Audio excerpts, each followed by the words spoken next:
नाभ्या आसीदन्तरिक्षगो शीर्षोद्यौः समवर्तत पदभ्यां भूमिर्दिशाः श्रोत्रात् तथा लोकावकल्पयन् चतुष्कोणमण्डलं कृत्वा तदुपरि नैवेद्यपात्राणि धायेत गायत्रीमन्त्रेण पात्राणि प्रोक्षयेत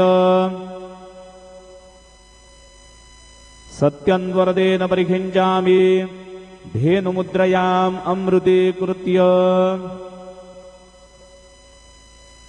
गरासमुद्रया ॐ प्राणाय स्वाहा ॐ अपानाय स्वाहा ॐ व्यानाय स्वाहा ॐ उदानाय स्वाहा ॐ समानाय स्वाहा ॐ ब्रह्मणे नमः। नैवेद्यमध्ये पानीयं समर्पयामि पुनर्नैवेद्यं निवेदयामि।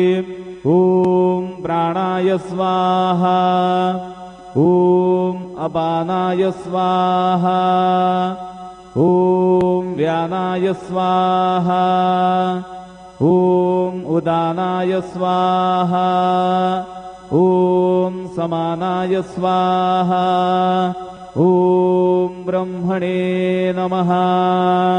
नैवेद्यं समर्पयामि हस्तप्रक्षालनं समर्पयामि मुखप्रक्षालनं समर्पयामि शेषोपचारार्थे प्रार्थनापूर्वक नमस्कारं करोमि।